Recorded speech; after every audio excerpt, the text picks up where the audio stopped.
सफल एंटरप्रेन्योर के पीछे कहानी होती है एक फेलियर की। और अपने इनोवेटिव बिजनेस स्ट्रैटेजीज के लिए मशहूर शार्क टैंक इंडिया में भी शामिल अमन गुप्ता, एक ऐसा लड़का जिसे स्कूल में भी एवरेज समझा गया, इसने एक MBA एंट्रेंस एग्जाम में फेल हो गया और अपने लाइफ में बार बार फेलियर देखे हैं।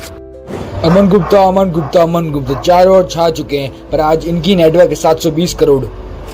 अमन गुप्ता का जन्म हुआ था दिल्ली में। एक एवरेज लड़का जिसके मार्क्स भी बहुत कम आते थे, पर परस्यू किया CA और इंटरेस्ट था पर टेक्नोलॉजी और मार्केटिंग के अंदर। CA कंप्लीट किया पर अंदर से खुश नहीं थे। फैमिली और सोसाइटी के प्रेशर में जॉब स्टार्ट की, लेकिन बाद में सोचा ये मेरी जिंदगी नहीं है। MBA के लिए ट्राई किया बट फिर से फेल। एक के बाद एक फेलियर लिखे थे अमन की किस्मत में, लेकिन हर बार गिरा और वापस खड़ा हुआ। अक्टूबर 17, 2002 में अमन गुप्ता ने अपनी पहली कंपनी स्टार्ट की, एडवांस टेलीमीडिया, जिन पे इनका इंटरेस्ट था बहुत। ये अमन की पहली कंपनी फेल हो चुकी थी और डिमांड बहुत लो थी और ये कंपनी एक अनसक्सेसफुल कंपनी बन चुकी थी। अमन ने एक और बार स्टार्टअप चालू किया, पर इस बार भी रिजल्ट फेल ही था, पर अमन ने कभी गिव अप नहीं किया था। अमन ने अपने स्कूल में फेलियर देखे, अमन ने अपनी जॉब में फेलियर देखे, अमन ने अपने स्टार्टअप में फेलियर देखे। हर एक स्टार्टअप फेलियर में अमन ने ये तो समझ लिया था कि कंज्यूमर की नीड क्या है और इंडियन कंज्यूमर का बिहेवियर क्या है। वही लेसन आगे चाल के लिए अमन के लिए बड़े वेपन बन चुके थे उनके नए स्टार्टअप के लिए। 2016 में अमन गुप्ता और उनके दोस्त ने एक कंपनी चालू की, वहाँ पे यंग यूथ के लिए अफोर्डेबल और स्टाइलिश हेडफोन और ईयरफोन कम प्राइस से बेचा करते थे और इनकी इसी कंपनी के कारण हम उनको जानते हैं। नाम है बोट। बोट ने charging cables, earphone, headphone durability और स्टाइलिश फॉर्म में निकाले, जो प्राइस में भी बहुत कम थे। मार्केट में पहले से बहुत सारी कंपनी थी, उसमें सबसे छोटी थी बोट, उससे बड़ी थी JBL, उससे बड़ी थी सोनी और उससे बड़ी थी बोस। मार्केट बहुत कम्पिटिटिव था और इन सारी कंपनियों में से सबसे छोटी थी बोट। अमन गुप्ता ने अपने पिछले स्टार्टअप जो फेल हो चुके थे उनसे एक चीज तो सीख ली थी, इंडियन कंज्यूमर का बिहेवियर और उनकी नीड क्या है। अमन गुप्ता ने अपना एक्सपीरियंस इस्तेमाल किया और एक यूथ के लिए स्टाइलिश और अफोर्डेबल हेडफोन लॉन्च किए जो एकदम सुपर सेल हुए। बोट के प्रोडक्ट बने थे यूथ को अट्रैक्ट करने के लिए और उनकी टैगलाइन थी, it is a lifestyle brand not just electronic. इस ट्रिक के कारण बोट प्रॉफिटेबल तो होने लगी, पर दिक्कतें आनी शुरू होने वाली थी। लेकिन थोड़ी सी सक्सेस के साथ स्ट्रगल बहुत ज़्यादा ही था बड़ा।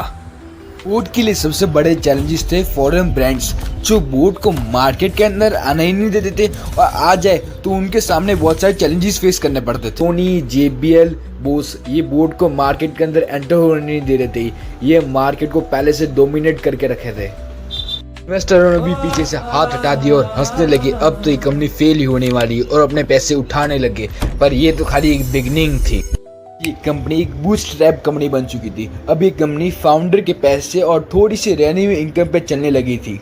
फिर अमन ने एक ट्रिक इस्तेमाल की, उसने अपने खर्चे कम किए, अपनी सैलरी कम की, सिर्फ अपने कंपनी के लिए, क्योंकि वो चल पाए। उनके पुराने स्टार्टअप फेल हो चुके थे, इसलिए इन्वेस्टर हमेशा उनको रिजेक्ट ही कर रहे थे, पर अमन गुप्ता कभी हार नहीं मानी, हर बार खड़ा हुआ। कोविड-19 और मैन्युफैक्चरिंग और सप्लाई चेन को पूरा बिगाड़ दिया था, जिससे जो चाइना से माल आ रहा था वो बहुत महंगा पड़ रहा था।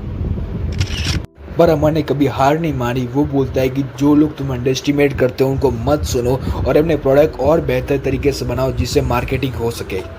एक प्रोडक्ट था जो स्टाइलिश था, अफोर्डेबल था, ड्यूरेबिलिटी था, जिससे ये यूथ को अट्रैक्ट करता था और उनकी डिमांड यूथ में ज़्यादा थी। है कि उनके पहले 5 स्टार्टअप फेल हो चुके थे और उनके कॉम्पिटिटर ने उन्हें और स्ट्रॉन्ग बना दिया था, जिससे उनके अंदर मार्केट अंडरस्टैंडिंग और अच्छी हो गई।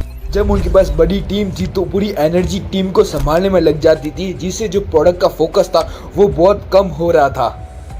उन्होंने सीखा कि पहले अपने प्रोडक्ट को स्ट्रांग बनाओ, जिससे उनकी मार्केट स्ट्रेटजी और बढ़े और उनके प्रोडक्ट की ग्रोथ और ज़्यादा हो सके। बोट का टाइम आना है जब बोट को इन्वेस्टर मिलने लगे और उनकी मार्केटिंग स्ट्रेटजी और बढ़ने लगी, सोशल मीडिया पे वायरल होने लगा और आज बोट 10,000 करोड़ का ब्रांड है और आज बोट के प्रोडक्ट्स पूरे वर्ल्ड में छाए हुए हैं। आज बोट पूरे वर्ल्ड में है। बोट एक पहला ब्रांड है जिसने वर्ल्ड में भी अपना नाम किया है और इंडिया का तो ये नंबर 1 है ही, पर वर्ल्ड के अंदर भी ये 2nd नंबर पे आता है।